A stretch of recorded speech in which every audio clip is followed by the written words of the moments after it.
तैयारी हम आज से स्टार्ट कर रहे हैं। बहुत ही बेहतरीन तरीके से तैयारी करवाएंगे। पर वीडियो जो होगी बहुत लंबी नहीं होगी, 15 से 20 वीडियो आपकी रहेगी, 15 से 20 मिनट की आपकी लेक्चर रहेगा। तो हम कंप्लीट धीरे धीरे 5-6 महीने तो लगेंगे ही, लेकिन धीरे धीरे हम करते करते इसको हम कंप्लीट करवा लेंगे। सबसे पहले आज हम स्टार्ट करते हैं वर्णमाला, यानी कि हिंदी स्टार्ट करते हैं, जो कि सुपर टेट में 20 नंबर का आता है और यूपी टेट में 30 नंबर का आता है। बहुत ही स्कोरिंग सब्जेक्ट। हिंदी में आप 20 में 20, 30 में 30 आप कर सकते हो आराम से, लेकिन एक इसके लिए फुल डेडिकेशन आप सबको चाहिए। तो सबसे पहले स्टार्ट करते हैं हिंदी में वर्णमाला। तो वर्णमाला के बारे में हम जानते हैं। तो वर्णमाला क्या है? वर्णमाला जो है वर्णों का एक व्यवस्थित क्रम है।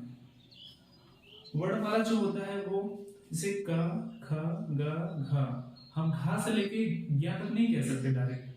तो ये क्या है? एक व्यवस्थित स्वरूप है इसका वर्णमाला का, उसे हम क्या बोलते हैं? वर्णमाला कहते हैं। वर्ण, अब कोई भी अक्षर होता है जैसे क, अब का को हम दो पार्ट में नहीं तोड़ सकते। मतलब अक्षर मतलब कि आ छर, छर मतलब होता है विनाश करना, आ मतलब जिसका विनाश ना किया गया हो। मतलब कि अक्षर जो है जिसको हम तोड़ ना सके उसे क्या बोलते हैं? अक्षर बोलते हैं। अगर बात करें भाषा की सबसे छोटी इकाई क्या है? वर्ड या ध्वनि। भाषा की सबसे छोटी इकाई क्या होती है? कोई भी वर्ड हो सकता है या ध्वनि हो सकती है। अगर हम कोई भी ध्वनि अगर हम बोलते हैं तो वर्ड के फॉर्म में ही होगा, यानी कि वर्ड या ध्वनि।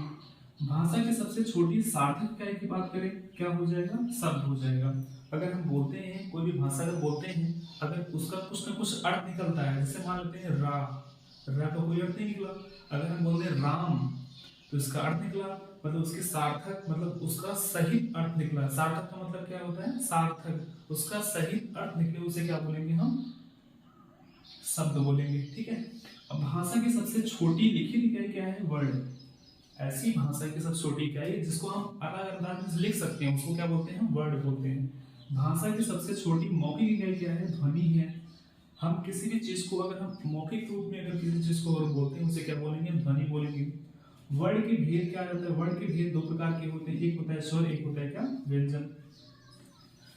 एक होता है स्वर, एक होता है क्या? व्यंजन। अब स्वर किसे कहते हैं? स्वर जो है ऐसे वर्ड होते हैं जो स्वतंत्र रूप से नहीं बोले जाते, उसे क्या बोलते हैं? हम स्वर बोलते हैं।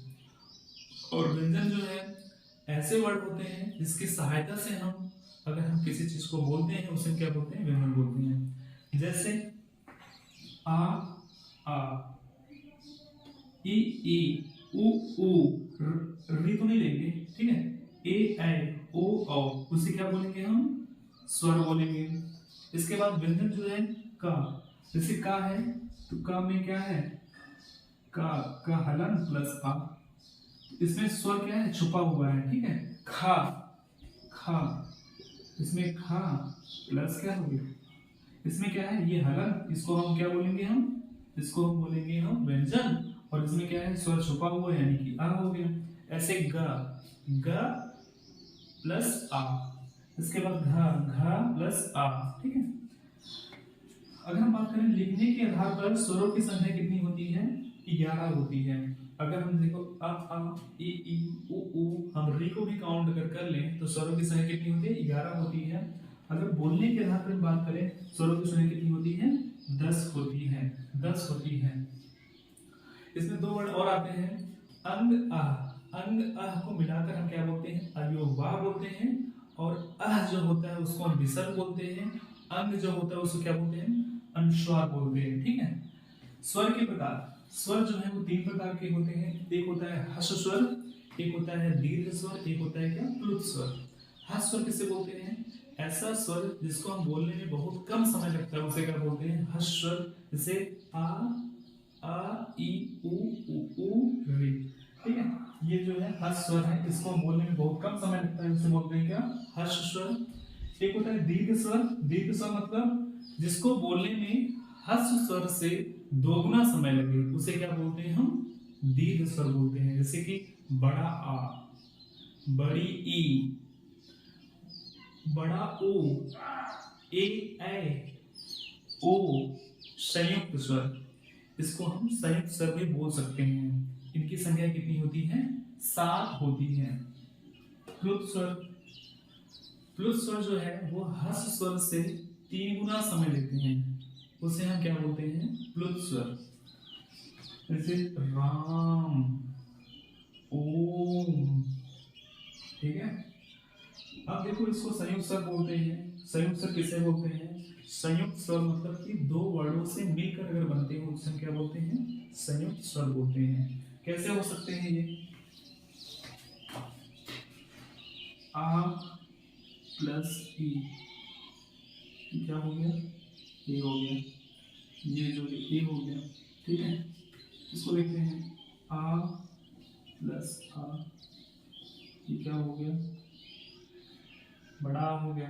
इसको देखते हैं, आ प्लस ई, क्या हो गया? ए हो गया।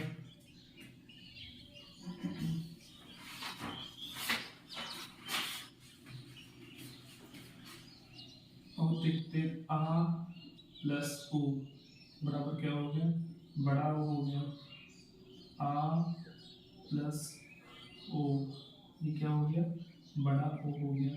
इसे बोलेंगे हम क्या? संयुक्त स्वर, ठीक है। इसे बोलेंगे क्या हम? संयुक्त स्वर। एक होता है आगत स्वर। क्या होता है? आगत स्वर, यानी कि बड़ा आ, इसे क्या बोलते हैं हम? आगत। इसको क्या बोलते हैं? आगत स्वर कहते हैं। तो हम देखते हैं,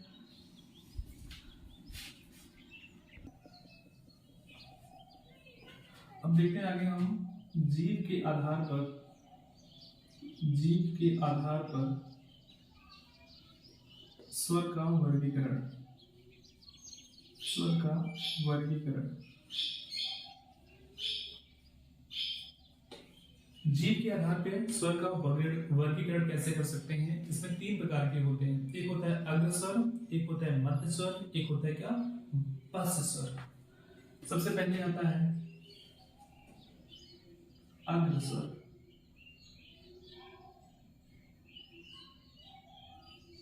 एक होता है मध्य स्वर, एक होता है पश्च स्वर। जिसमें जिसमें जीव के अगले हिस्से का प्रयोग हो उसे अग्र स्वर कहते हैं, उसे अग्र स्वर कहते हैं। जैसे क्या क्या हो सकता है? ई, ई, ए। अग्र स्वर की संख्या कितनी होती है? 4। एक होता है मध्य स्वर, यानी कि जीव के बीच का हिस्सा, यानी कि आ, इसकी संख्या कितनी होती है? 1। पश्च स्वर मतलब जीव का पिछला हिस्सा, जीव का पिछला हिस्सा।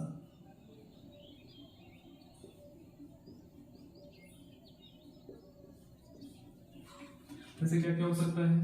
आ, इसके बाद ओ, ओ, ओ, आओ। इसे क्या बोलते हैं हम? पश्च स्वर बोलते हैं। इसे क्या बोलते हैं हम? पश्च स्वर बोलते हैं।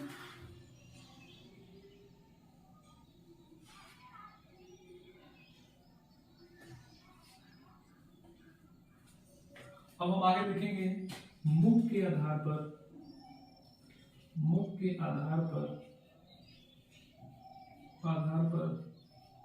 स्वर का वर्गीकरण,